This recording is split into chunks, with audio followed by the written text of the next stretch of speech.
এক cup coffee লাগবে, মাথা ধরেছে আমার। মুনতাহা রাহাতের মাথা ধরেছে শুনেও তার কাছে যায় না। কেন জানি আগের মতো টান আসে না রাহাতের প্রতি তার। মুনতাহা চুপচাপ কফি তৈরি করে দিয়ে হেল্পিং হ্যান্ডকে দিয়ে পাঠিয়ে দিয়ে নিজের রাতের রান্নার ব্যবস্থা করতে থাকে। এদিকে রাহাত চটপট ফ্রেশ হয়ে এসে বসে ভাবতে থাকে সেদিনের এমন কাজের জন্য সে মুনতাহার কাছে ক্ষমা চাইবে। নিজের স্ত্রী তো, তার কাছে ক্ষমা চাইতে গিয়ে এত ইগো কিসের? বয়স হয়েছে তাদের, এখন বউয়ের এমন কলিকা জ্বলানো অভিমান কিছুতেই সহ্য হচ্ছে না রাহাতের। সে মুনতাহার সাথে শুধু দায়িত্বের খাতিরে সংসার করছে এমনটা না, কিন্তু তাকে যে ভালোবাসে না সেটাও রাত দিনের মতো ধ্রুব সত্য। সে অনেক চেষ্টা করেছে মুনতাহাকে ভালোবাসতে, কিন্তু সে বরাবরই ব্যর্থ হয়েছে। মাঝে মাঝে এটা বলেও নিজেকে বুঝিয়েছে, যাকে এত ভালোবেসে আমি আমার স্ত্রীকে ভালোবাসতে পারছি না, সে তো ঠিকই তার ভালোবাসার মানুষটিকে নিয়ে সুখের সংসার করছে। তাহলে তো আমি কোন ভিত্তিতে আমার স্ত্রীকে দূরে সরিয়ে রাখছি? কেন তাকে ভালোবাসতে পারছি না? নিজেকে নিজেই সহস্রবার প্রশ্নগুলো করেছে রাহাত, কিন্তু উত্তর মেলেনি তার ভাবনাগুলোর মাঝে দরজায় নক পড়ে। রাহাত একটু অবাক হয় নক করায়। এত বছর এই ঘরেই তো মুনতাহার রাজ ছিল, আর আজ সেই ঘরের প্রবেশের জন্য সে রাহাতের পারমিশন নিচ্ছে। বিষয়টা রাহাতকে ভীষণ আহত করে। রাহাত গলার স্বর বাড়িয়ে বলে, আসো, তোমার ঘরে প্রবেশের জন্য আমার অনুমতি লাগবে না মন। কথাটা শেষ করার সাথে সাথেই হেল্পিং হ্যান্ড মহিলাটি রুমে প্রবেশ করে। তাকে কফি নিয়ে আসতে দেখে রাহাত যেমন চমকে যায় তেমন কষ্ট পায়। এতটা কঠোরতা সে মুনতাহার কাছে আশা করেনি। হেল্পিং হ্যান্ড মহিলা বলে, স্যার নেন আপনার কফি। মহিলাটির কথায় রাহাতের ধ্যান ভঙ্গ হয়। সে গম্ভীর গলায় বলে, আপনার ম্যাম কোথায়? আপনি আসলেন যে? ম্যাডাম তো ডিনারের জন্য ব্যবস্থা করতেছে। ওহ। কথাটা শুনে রাহাতের মনটা খারাপ হয়ে যায়। রাহাত অসুস্থ শুনে মুনতাহা তাকে দেখতে আসলো না। বিষয়টা সে কিছুতেই মেনে নিতে পারছে না। সে হেল্পিং হ্যান্ড মহিলাটিকে বলে, আমার কফি লাগবে না, আপনি নিয়ে যান। মহিলাটি রাহাতের কথা মতো কফিটা নিয়ে যায়। এদিকে রাহাত মন খারাপ করে কাউচে বসে থাকে। 10 কি 15 মিনিট পর হঠাৎই নিচ থেকে চিৎকার চেঁচামেচির আওয়াজ শোনা যায়।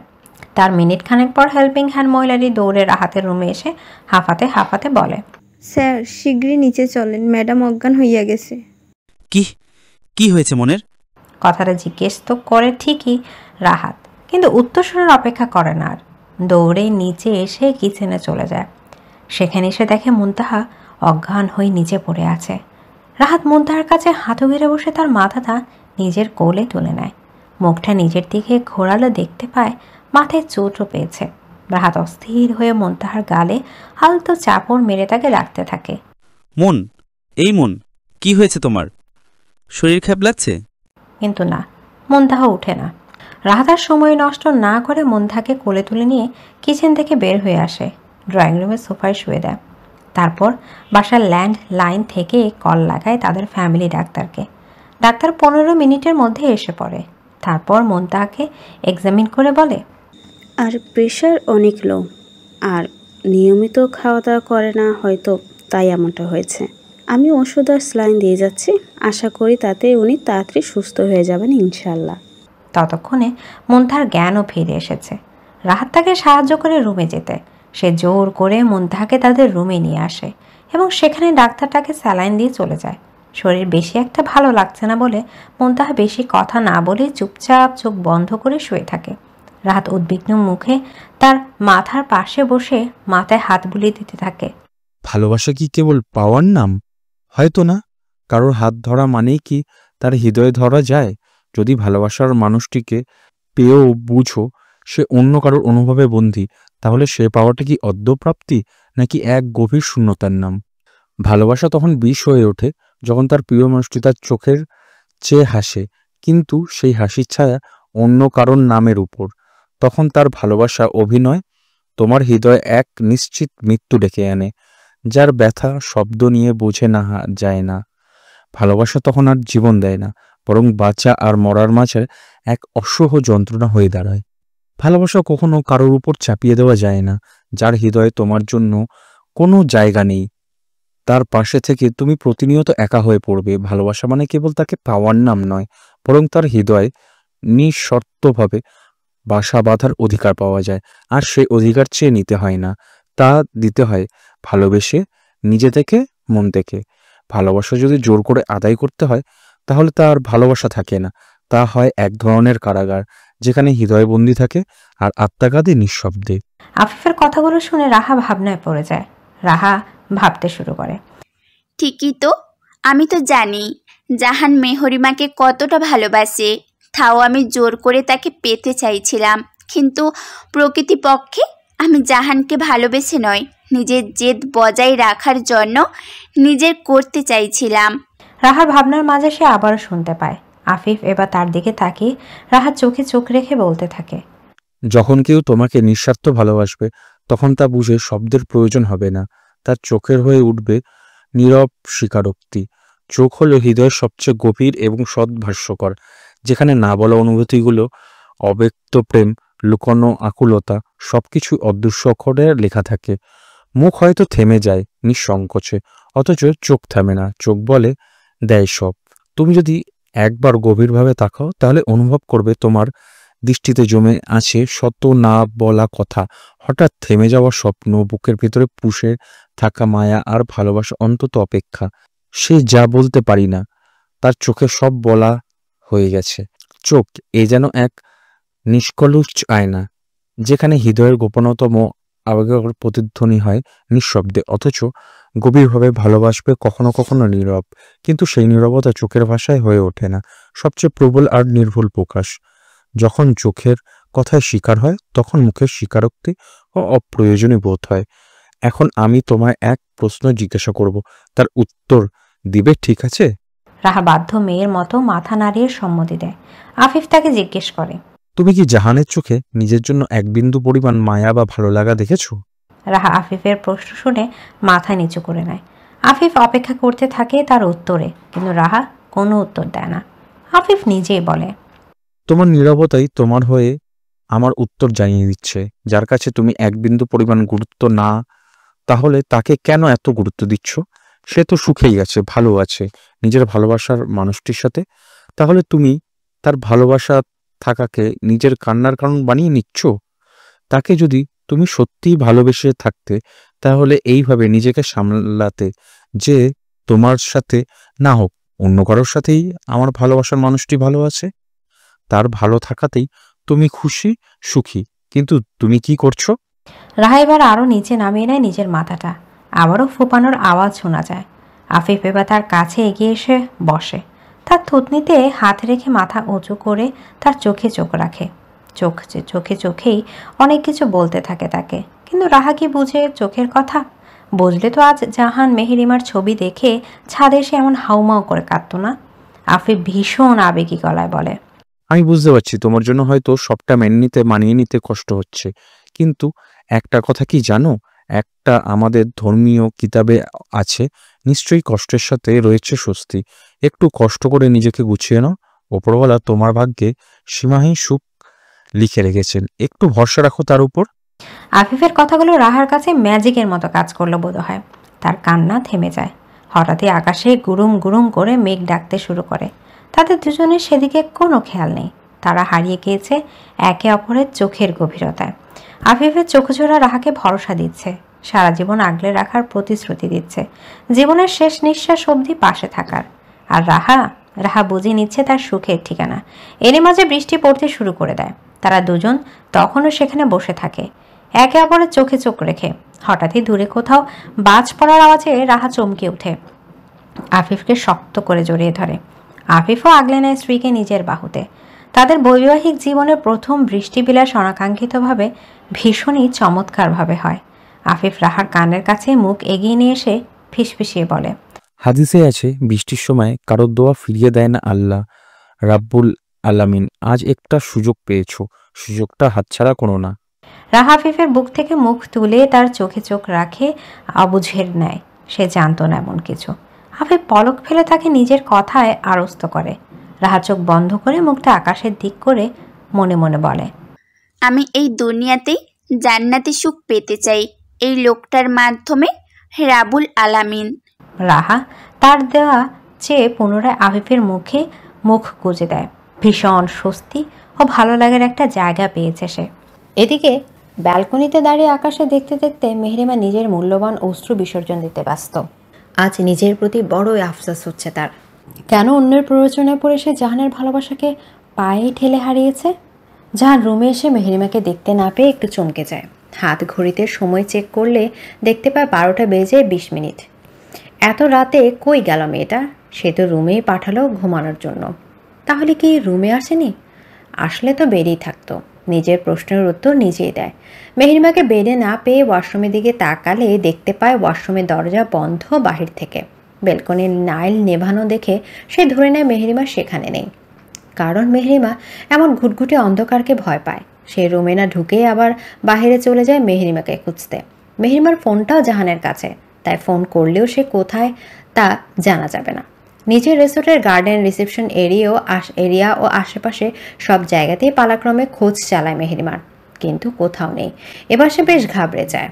ফোন বের করে বোনকে কল লাগায়। হায়া আর আশিয়ান তখনও ঘুমিয়ে না পড়ায় ফোনটা রিং হওয়ার সাথে সাথে রিসিভ করা হয়। এত রাতে ভাইয়ের ফোন পেয়ে হায়া একটু ভয় পেয়ে যায়। সে ভাইকে জিজ্ঞেস করে, কি হয়েছে বর্দা ভাই? এত রাতে ফোন দিলে যে কোনো সমস্যা হয়েছে? জাহান উত্তেজিত হয়ে বলে, বনু, মেহরিমাকে খুঁজে পাচ্ছি না কোথাও। ও আবার আমায় শেষে চলে গিয়েছে মনে হয়। শেষের কথাটা কেমন ভাঙা গলায় বলে, যেন কান্নারা ছেলে বের হয়ে আসতে চাইছে। হায়া ধরফরিয়ে শোয়া থেকে উঠে বসে তাকে এমন করে উঠতে বসতে দেখে আশিয়ানও চমকে যায়। হায়া শুধু বলে, আমি আসছি, তুমি উল্টাপাল্টা কিছু করবে না কিন্তু ভাই। হায়া ফোন কেটে দিয়ে নিজের ড্রেস ঠিক করতে করতে বেড থেকে নেমে পড়ে। আশিয়ান তসর মতি গতি বুঝতে না পেরে জিজ্ঞেস করে, কি হয়েছে? এমন করছো কেন হঠাৎ করে? আর জাহান ফোন দিয়ে কি বললো? হায়া ওয়াশরুমে ঢুকতে ঢুকতে বলে, মেহুকে নাকি পাওয়া যাচ্ছে না, তাড়াতাড়ি রেডি হন, ওকে খুঁজতে বের হতে হবে। কথাটা বলেই হায়া ওয়াশরুমে ঢুকে পড়ে। আশিয়ানের মস্তিষ্ক তখনও কথাটা ক্যাচ করতে পারেনি। যখন বুঝতে পারে হায়া কি বলে গিয়েছে, তখন বিস্ময়ে তার চোখ জোড়া বড় বড় হয়ে যায়। সেও রেডি হয়ে অপেক্ষায় থাকে হায়ার বের হওয়ার। হায়া আশিয়ান দৌড়ে গার্ডেন এসে দেখে জাহান সেখানে রাখা বেতের সোফায় বসে আছে, মুখ নিচের দিকে করে, 2 হাতের উপর থুতনি ছেঁকিয়ে। হায়া ভাইয়ের কাছে গিয়ে ডেকে ওঠে, বর্দা ভাই। বোনের ডাক শুনে মাথা তুলে তাকায় জাহান। জাহানের চোখ মুখের অবস্থা দেখে হায়া আশিয়ানের মায়া হয়। চোখ জোড়া লাল হয়ে অশ্রু জমে পড়েছে, যেন গড়িয়ে পড়ার অপেক্ষা করছে। জাহান ভাঙা ভাঙা গলায় বলে, চল রিসোর্টের আশেপাশে এলাকায় খুঁজে দেখে আসি, না পেলে কাল না হয় পুলিশকে রিপোর্ট করব। কথাগুলো বলতে বলতে জাহানের চোখ বেয়ে অশ্রু গড়িয়ে পড়ে। আশিয়ান জাহানের পাশে দাঁড়িয়ে তার কাঁধে হাত রেখে বলে, এত ভেঙে পড়ছিস কেন? আর এত নেগেটিভ ভাবনাই বা করছিস কেন? থিঙ্ক পজিটিভ জাহান। জাহান আশিয়ানের কথা শুনে ঠিকই, কিন্তু কোনো প্রতিক্রিয়া দেখায় না। এরই মাঝে জাহিন আদিবাও ছুটে আসে। হায়ায় আসার সময় তাদের জানিয়ে এসেছে। জাহিন এসেই চিন্তিত গলায় জিজ্ঞেস করে, ভাই তুই ভাবিকে সব জায়গায় খুঁজছস? জাহান ধরা গলায় বলে, হ্যাঁ, রিপোর্টের ভেতর তো সব জায়গায় খোঁজা শেষ, এখন বাহিরে দেখি খুঁজি, না ফেলে কাল না হয়। হায়া জাহানকে থামিয়ে দিয়ে বলে, পাবো না কেন? ইনশাআল্লাহ পেয়ে যাব কালকের আগেই। দেখো, তুমি এইসব ভেবো না তো বর্দা ভাই, চলো খুঁজতে বের হই। জাহান না উঠে সেভাবে বসে বলতে থাকে, আমার ওপর অভিমান করেছো মেহু? কোথায় চলে গিয়েছো? মেয়েটার কথায় কথায় শুধু অভিমান করে, আর ভোগান্তিতে আমায় পোয়াতে হয়। আমিও যে কেন ওকে তখন জেলাস ফিল করতে গেলাম, এখন নিজের ওপর রাগ হচ্ছে। আশিয়ান, হায়া, জাইন, আদিবা একে অপরের মুখ চাওয়াচাই করে।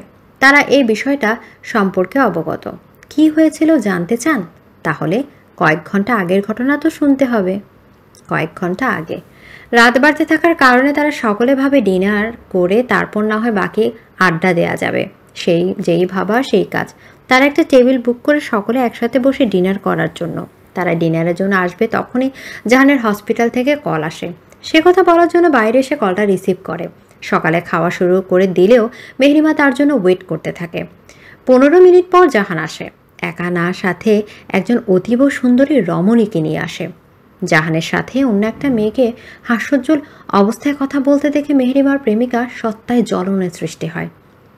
সে জ্বলন ব্যথায় রূপ নেয় যখন সে খেয়াল করে মেয়েটি জাহানের বাম হাতের বাহু বেশ সুন্দর করে ধরে হাঁটছে। তাদের দেখে কিউট কাপড় লাগছিল। এমন দৃশ্য দেখে কোন স্ত্রী কি সহ্য করতে পারবে? মেহরিমাও পড়েনি। সময় যতই বইতে থাকে মেহরিমার দীর্ঘশ্বাসগুলো আরও ভারী হতে থাকে। সহ্য করার মতো না, তাও সহ্য করতে হয় তাকে কিছু অপছন্দনীয় ঘটনাকে। জাহানের সাথে আসা মেয়েটির নাম তাসফিয়া তারান্নুম মাহি। তাসফিয়া জাহানের কলিগ প্লাস তাদের স্যারের মেয়ে। জাহান তাসফিয়াকে ভদ্রতা সুলভ ডিনার অফার করে। তাসফিয়া বা তা বিনা বাক্যেও গ্রহণ করে। সে অন্য একটি টেবিল থেকে চেয়ার এনে জাহানের পাশ ঘেঁষে বসে পড়ে। মেহরিমা অভিমানী চোখে সবটা দেখে এবং এও বুঝতে পারে মেয়েটি তার অঘোষিত সতীন। এক মেয়ে হয়ে আরেক মেয়ের চাহনি মেহরিমা ঠিকই বুঝতে পেরেছে। খাবারের প্লেটের দিকে তাকিয়ে লোকমা বানাতে বানাতে ভাবে, সকলের না চাইতেও সব কিছু আছে, বাবা মা, পরিবার, স্ট্যাটাস, আর আমার নিজের বলতে এই জাহানটাই তো আছে। তাও কেন সকলের আমারটার উপরেই নজর? তাসফিয়া জাহানের উপর বেশ দুর্বল হবেই বা না কেন? ছেলে হিসেবে সৎ, হ্যান্ডসাম, হাই ক্লাস ফ্যামিলির ছেলে। একটা পারফেক্ট ছেলের মধ্যে আর কি কি যোগ্যতা থাকতে হয় তাসফিয়া জানে না, কিন্তু তার কাছে পারফেক্ট ছেলে জাহান সবার আগে। বেশ কয়েকবার তাকে পটাতে চেয়েছিল তাসফিয়া, কিন্তু জাহান তো এক মেহরিমার মতো, তার কি আর অন্যদিকে নজর দেওয়ার সময় আছে? জাহান সবসময় গম্ভীর, স্ট্রেট ফরওয়ার্ড, স্বল্পভাষী। সেই ছেলে আজ একটু চেয়ে বেশি কথা বলেছে তাকে তাসফিয়া যেমন অবাক হয় তেমনও খুশি হয়। যদি জাহান একটু আগে মেহরিমার পরিচয় করে দিয়েছে তার সাথে, তাও তাসফিয়া আরেকবার চান্স নিতে চাইছে তাকে পটানোর। ডিনারের মেনুতে ইলিশ মাছের একটা আইটেম ছিল। তাসফিয়া মাছটার দিকে বলে, জানো জাহান, ইলিশ মাছ আমার ফেভারিট। বাসায় মাম্মা রান্না করলে আমি একাই 2 পিস খেয়ে ফেলি। ও আচ্ছা, তাহলে আজ নিচ্ছ না যে নাও। মাছের বাটিটা তাসফিয়ার দিকে এগিয়ে দিয়ে বলে জাহান। তাসফিয়া মন খারাপের ভান করে বলে, আমি মাছের কাঁটা বাছতে পারি না। জাইনের খাওয়া শেষ, তাই সে পানি খাচ্ছিল। এমন সময় তাসফিয়ার কথা শুনে পানি তার মাথায় উঠে যায়। বলে কি মেয়ে? তার ভাইয়ের বয়সে 26 হয়েছে কিছুদিন আগে। তার মানে এই মেয়েও তার ভাইয়ের বয়সের কাছাকাছি। 26 বছরের একটা মেয়ে নাকি মাছ বেছে খেতে পারে না। বেচারা কথাটা সহজে হজম করতে পারেনি। তাসফিয়ার কথা শুনে আদিবা উচ্চস্বরে হাসতে থাকে, পেটে হাত চেপে। এদিকে তারা একমাত্র জামাই যে নাকে মুখে পানি চলে এসেছে তাকে ধরে শান্ত করবে সেদিকে তার হুঁশ নেই। সে তার মতো করে হেসেই চলেছে। অনেকদিন পর এমন পেট ফাটানো হাসির কথা শুনল, তাই কিছুতেই হাসিটা কন্ট্রোল করতে পারছে না। হায়া নিজের জায়গা থেকে উঠে এসে ভাইয়ের পিঠে মাথায় ডলে দিতে থাকে। তার মুখের দিকে তাকালে যে কেউ বুঝতে পারবে সে কঠোরভাবে হাসি আটকে রেখেছে। আশিনের অবস্থাও তাই। তাসফিয়া তাদের এমন অবস্থা থেকে সহজেই বুঝে যায় তারা তার কথায় হাসছে, কিন্তু সে তেমন একটা গায়ে লাগায় না বিষয়টা। বেহায়ার মতো জাহানকে বলে, তুমি একটু আমার মাছের কাঁটা বেছে দেবে জাহান? জাহান আর চোখে ডান পাশে বসা বউয়ের দিকে তাকায়। দেখতে পায় মেহরিমা মুখ গম্ভীর করে খাবার নাড়াচাড়া করছে, কিন্তু খাচ্ছে না। কোনো বই তার স্বামীর সাথে অন্য মহিলার লুতুপুতু দেখে হাসবে না নিশ্চয়ই। জাহান বুঝতে পারে মেহরিমা জেলাস। সেভাবে আরেকটু জেলাস করানো যাক, দেখি যদি কোনো ফায়দা হয়, তাহলে তো ভালোই। জাহান তাসফিয়ার দিকে তাকিয়ে হাসি মুখে বলে, হ্যাঁ অবশ্যই দাও। তাসফিয়া তার জাহানের উত্তর শুনে খুশিতে গদগদ হয়ে নিজের প্লেটটা তার দিকে এগিয়ে দিয়ে নিজের চেহারাটাও জাহানের কাছে নিয়ে গিয়ে বসে। সকলে হাসি হাসি বন্ধ করে তাদের কাণ্ড কারখানা দেখছে। তাসফিয়া হঠাৎই খুক খুক করে কেসে ওঠে। কি হয়েছে জিজ্ঞেস করা হলে বলে গলায় নাকি কাঁটা বিঁধেছে। ন্যাকা, কাঁটা তো জাহান বেছেই দিয়েছিল, তাহলে আবার বিঁধল কিভাবে? জাহান তাকে পানি খাওয়ায়, নিজের হাতে কয়েক মুঠ শুকনো তরকারি ছাড়া ভাতও খাইয়ে দেয়। তারপর গিয়ে তাসফিয়ার কাঁটা সরে। কিন্তু এসব কাজে যে আরেকজন কতটা কষ্ট পাচ্ছে তা হয়তো তাদের ধারণাও নেই। মেহরিমা নিজের খাবারে পানি ঢেলে চেয়ার ছেড়ে উঠে দাঁড়ায়। স্মিত গলায় বলে, মাথা ব্যথা করছে, ভালো লাগছে না, আমি রুমে যাচ্ছি। বউয়ের মাথা ব্যথা শুনে জাহানও আর বসে থাকতে পারে না। সেও তার সাথে আসতে চায়, কিন্তু মেহরিমা খেয়াল করে জাহান তেমন কিছু খায়নি। তাসফিয়াকে মাছ বেছে দেওয়ার চক করে সে জাহানকে বলে, আপনার আশা লাগবে না, আমার কাছে মুভ আছে, সেটা লাগিয়ে নিলেই সেরে যাবে। আপনি খাবার খান, কিছুই তো খাননি। জাহান তাও জোর করে যেতে চায় তার সাথে, কিন্তু তার মাঝেও তাসফিয়া তার বাম হাতটা ঢুকিয়ে দেয়। সে বলে খাওয়ার পর তার নাকি তাদের পরবর্তী অপারেশনটা নিয়ে কি আলোচনা আছে। জাহান অগত্যা বউকে একাই রুমে পাঠিয়ে দেয়। মেহরিমার সাথে অবশ্য বাকিরাও নিজেদের রুমে এসেছিল, কিন্তু আশিয়ান ও জাহানদের রুমের উল্টো দিকে, তাই তাদের রুমের বাক আশায় তারা নিজেদের রুমে চলে যায়। হায়া মেহরিমার সাথে যেতে চাইলেও মেহরিমা তাকে আশানের সাথে পাঠিয়ে দেয় তাদের রুমে। বর্তমান জাহান দুর্বল পায়েই উঠে দাঁড়ায়। প্রশ্ন যখন ভালোবাসার মানুষটি, তখন সবাই দুর্বল হয়ে পড়ে। জাহান হায়া আর আদিবাকে বলে, তোমরা দুজন রিসোর্টে থাকো, আমরা তিনজন যাচ্ছি মেহরিমাকে খুঁজতে। এর মধ্যেই ও এসে পড়লে আমাদের ফোন দিতে জানিও। হায়া আর আদিবা তার কথায় সম্মতি দিলে তারা তিনজন বের হয়ে পড়ে। তিনজন তিনটি আলাদা ডিরেকশন খুঁজতে চলে যায়। জাহান মেহরিমার নাম ধরে ডাকতে ডাকতে খুঁজতে থাকে, কিন্তু তাকে পাওয়া যায় না। প্রায় 1 ঘন্টা খুঁজের পর তাদের তিনজনকে ফোন দিয়ে রিসোর্টে ফিরে যেতে বলে হায়া। তার কথা মতো তিনজনেই রিসোর্টে এসে দেখে হায়াদের সাথে মেহরিমাও আছে। জাহান আশেপাশে কাউকে তোয়াক্কা না করেই সকলের সামনে মেহরিমাকে গিয়ে জড়িয়ে ধরে শক্ত করে। আশিয়ান জাহিন হায়াকে ইশারা করে জিজ্ঞেস করে কোথায় ছিল সে। হায়া তাদের জানায় মেহরিমা নাকি রুমেই ছিল, কিন্তু বেলকনিতে। ভাইয়া হয়তো বেলকনি চেক করেনি, কারণ তখন মেহু বেলকনিতে অন্ধকার করে বসেছিল। ভাইয়া তো জানে মেহু অন্ধকারে থাকতে পারে না, তাই ভেবেছে মেহু হয়তো বেলকনিতেও নেই, আরও রাগ করে কোথাও একটা চলে গিয়েছে। এত রাত হয়ে যাওয়ার পরেও ভাইয়া রুমে যায়নি দেখে রিসেপশনে আসলে আমাদের সাথে ওর দেখা হয়। তারপরে আপনাদের আসতে বলি ফোন দিয়ে। সবকিছু শুনে হায়া আশিয়ান একটা দীর্ঘশ্বাস ফেলে। তার থেকে বড় বউ পাগল তার শালা। আশিয়ান হায়াকে নিজের কাছে টেনে নিয়ে আসে। হায়ার কানের কাছে মুখ এগিয়ে গিয়ে ফিসফিসিয়ে বলে, আমায় বউ পাগল বলো? দেখো, তোমার ভাই আমার থেকে বড় বউ পাগল। বউকে না পেয়ে আমাদের সকলকে সহ খুঁজিয়েছে। তাহলে বুঝো বউর প্রতি তার উন্মাদনা কতটা। হায়া কোনা চোখে বরকে একবার দেখে নেয়। সময় সুযোগ মতো পিঞ্চটা মেরে আশিয়ান দাঁত কেলিয়ে হাসছে। হায়া কোনো প্রত্যুত্তর না করে আশিয়ান থেকে নিজেকে ছাড়িয়ে রুমের দিকে হাঁটা দেয়। আশিয়ানও বউয়ের পিছন পিছন যেতে থাকে। জাহিন আদিবাও নিজেদের রুমের দিকে হাঁটা দেয়। জাহির রুমে যেতে যেতে আদিবার দিকে একটু ঝুঁকে এসে তার কানে কানে বলে, আব তোমারা ক্যা হোগা বেব? তখন একটুর জন্য বেঁচে গিয়েছিলাম, এখন গিয়ে আগে ফোনগুলো বন্ধ করব, তারপর তোমার মুখ। আর ইউ রেডি জান? আদিবা ভয়ে নিজের হাঁটা থামিয়ে জাহিনের দিকে তাকালে দেখতে পায় জাহিন কেমন অদ্ভুতভাবে হাসছে। তার অমন হাসি দেখে আদিবার গলা শুকিয়ে যায়। আদিবাকে আরো চমকিয়ে দিয়ে জাহিন হুট করে তাকে কোলে তুলে নেয়। হাঁটতে হাঁটতে বলে, থাক জান, একটু পর এত কষ্ট করা লাগবে, তাই তোমার আর কষ্ট করে হেঁটে রুমে যাওয়া লাগবে না, আমি নিয়ে যাচ্ছি। তার কথা শুনে আদিবার ভয় আরো বেড়ে যায়। সে কাঁদো কাঁদো গলায় বলে, আমি তোমার সাথে যাব না জাহিন ভাই। আদিবার মুখে ভাই ডাক শুনে জাহিনের মেজাজ গরম হয়ে যায়। সে গম্ভীর গলায় বলে, আজ তুই রুমে চল, শুধু তোর ভাই বলা ছুটাচ্ছি। মেহরিমার মাথাটা জাহান নিজের বুকের সাথে শক্ত করে চেপে ধরে রেখেছে। মেহরিমা জাহানের বুকে কান পাতলে শুনতে পায় জাহানের হার্টবিটের দ্রুত গতিতে চলার আওয়াজ।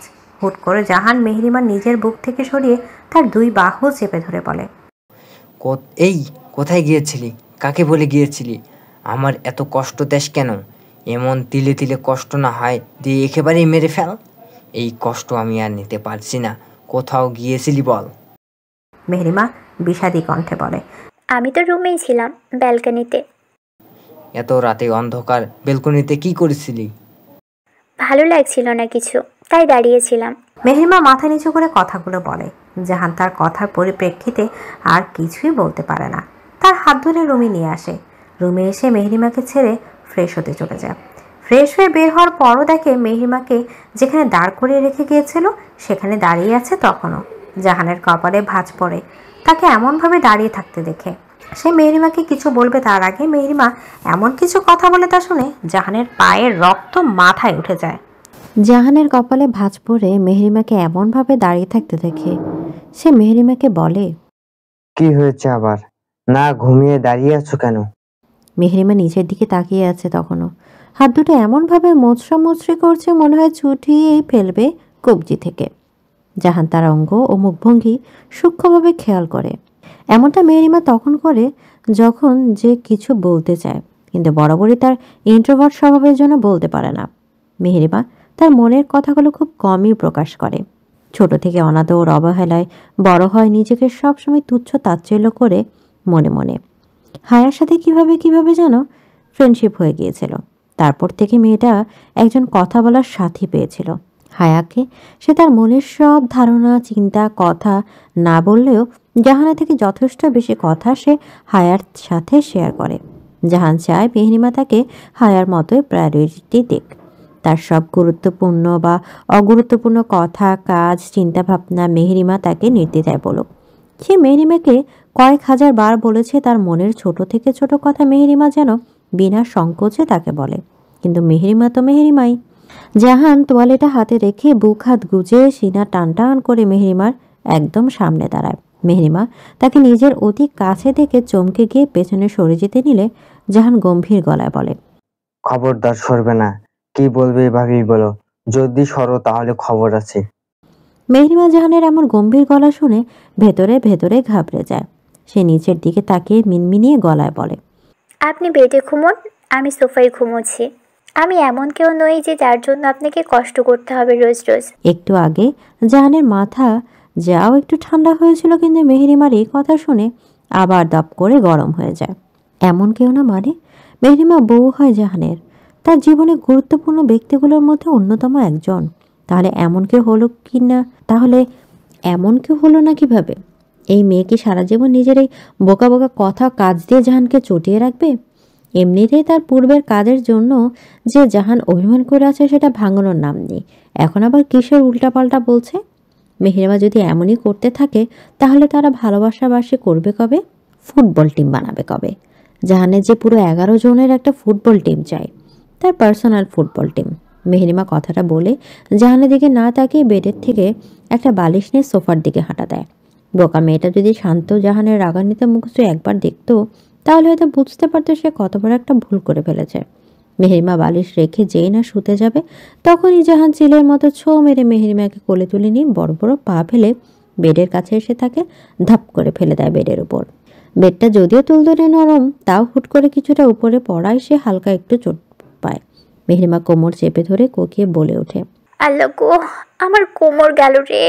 জাহান তার ব্যথার দিকে গুরুত্ব না দিয়ে তার মুখের কাছে ঝুঁকে এসে মেহরিমার থুতনি 2 আঙুল দিয়ে শক্ত করে চেপে ধরে দাঁত কিরমিরিয়ে বলে, যাক, শেষ হয়ে তোর কোমরটাই আর পাপ আমার কোলে করে সব জায়গায় যাবি, ঘুরবি। বেশি বড় হয়ে গিয়েছে তোর পা। একবার আমায় ছেড়ে যেতে চাস, আরেকবার পেট ছেড়ে সোফায় থাকতে চাস। একবার যদি তোরে ধরি না মেহরিমা, একদম চাবানো ছাড়া আস্ত গিলে ফেলবো। জন্মের মতো ছেড়ে যাওয়া বের করে দিব। আমার খারাপ রূপটা দেখিসনি এখনো তুই। থুতনির এই কোমর ব্যথা, তার উপর মনের ব্যথা তো আছেই। সব ব্যথায় মেহরিমা একদম ভেঙে পড়তে চায়। এতক্ষণ ধরে চেপে রাখা কান্নায় আর চেপে রাখতে পারে না, ফুপিয়ে কেঁদে উঠে আর বলতে থাকে, ধরেন না, ভালো করেই ধরেন। বিয়ের এতগুলো দিন হয়ে গিয়েছে, একবারও ধরেছেন, ধরবেন কেন? মাথায় তো এখনো রাগ চেপে আছে। আরে ভাই, একটু ভুল করেই ফেলেছি, ছোট মানুষ ভেবে মাফ করে দেন না। তা না খালি খালি বকেন, চোখ গরম করেন, দূরে দূরে থাকেন। ভাল লাগে না আপনার এই দূরত্ব। চোখ 2 হাত দিয়ে কচলাতে কচলাতে বাচ্চাদের মতো ভ্যাঁ ভ্যাঁ করে কাঁদতে থাকে মেহরিমা। মেহরিমার এমন কান্নার আচরণ দেখে জাহান থতমত খেয়ে যায়। মেহরিমা থুতনি ছাড়া তার উপর থেকে সরে আসতে নিবে, তখনই মেহরিমা তার কলা চেপে ধরে তাকে আবারও নিজের কাছাকাছি নিয়ে আসে। একবার নাক টেনে বলে, মাফ করে দেন না জাহান, ভুল করে ফেলেছি, আর কখনো এমন বোকামি করব না, প্রমিস করছি। আর রাগ করে থাকবেন না, আমার কষ্ট হয় তো রে বাবা। ইস রে, এত কিউট করে বললে কে রাগ করে থাকতে পারবে? তার উপর মেহরিমা আজ প্রথমবারের মতো তার নাম ধরে ডাকলো। জাহান চোখ বড় বড় করে মেহরিমাকে দেখছে। এই মেয়ের যে এত কিউট একটা রূপও আছে সেটা তাদের 1.5 বছরের সম্পর্কে অজানা ছিল। জাহান পলকহীনভাবে মেহরিমাকে দেখতে থাকে। কয়েক মিনিট অতিক্রম হয়ে যাওয়ার পরও জাহান যখন কিছু বলছে না, তখন মেহরিমা কান্না কোনো মতে থামিয়ে তার চোখে চোখ রাখে। মেহরিমা আবারও মোহনীয় গলায় বলে ওঠে, জাহান কিছু বলুন। হুট করে জাহানের কি যেন হলো, সে মেহরিমার হাতজোড়া নিজের কলার থেকে ছাড়িয়ে নিয়ে হনহনিয়ে বেলকনিতে চলে যায়। তার যাওয়া দেখে মেহরিমা আবারও কেঁদে দেয় সশব্দে। তার এমনভাবে ছেড়ে যাওয়া মেহরিমার হৃদ কষ্টটাকে আরও বাড়িয়ে দিল। মেহরিমা এখন হাড়ে হাড়ে টের পাচ্ছে সে যখন জাহানকে ছেড়ে চলে গিয়েছিল তখন জাহানের কেমন লেগেছিল। সে বালিশে মুখ গুজে কাঁদতে থাকে। বেশ কিছুক্ষণ হয়ে যাওয়ার পর জাহান যখন মেহরিমার কান্নার আওয়াজ আর পাচ্ছিল না, তখন সে বেলকনিতে দাঁড়িয়ে উকি দেয়। দেখতে পায় মেহরিমা নড়চড় বিহীন উপর হয়ে শুয়ে আছে। দেখে মনে হচ্ছে ঘুমিয়ে পড়েছে। সে আরও কিছুক্ষণ বেলকনিতে দাঁড়িয়ে মেহরিমাকে দেখতে থাকে। রাত অনেক হয়ে যাওয়ায় সে নিঃশব্দে নিয়ে পায়ে রুমে আসে। বেডের কাছে এসে আলতো হাতে মেহরিমাকে টেনে সোজা করে শোয়। যেভাবে বাঁকাতারা হয়ে শুয়ে আছে সেভাবে সারা রাত থাকলে সকালে শরীর ব্যথায় চিৎপাট হয়ে থাকবে। তাদের আর বাসায় ফেরা লাগবে না। মেহরিমাকে ভালো করে শুয়ে দিয়ে জাহানও তার পাশে কাত হয়ে শুয়ে পড়ে। হাতের পর মাথা রেখে এক ধ্যানে দেখতে থাকে তার ভালোবাসাকে। ছোঁয়ার আগেই ভালোবাসা যে গভীর হতে পারে তার নিখুঁত দৃষ্টান্ত হয়ে উঠেছে জাহান। তার দৃষ্টি যেন নিঃশব্দ কোনো কবিতা, যার প্রতিটা পঙ্ক্তি নিবিষ্টভাবে পড়ছে মেহরিমার চোখের পাতায়, জমে থাকা নীরব অশ্রুবিন্দুর উপর। কখনো চোখ বুলিয়ে নিচ্ছে তার মুখশ্রীর প্রতিটা রেখায়, যেখানে একাকিত্বের কালিতে লেখা এক বিষণ্ণ মহাকাব্য। জাহান চাইলে এ মুহূর্তে মেহরিমাকে নিজের করে নিতে পারে, এবং এও জানে মেহরিমার মনেও নেই কোনো বাধা, নেই কোনো সংশয়।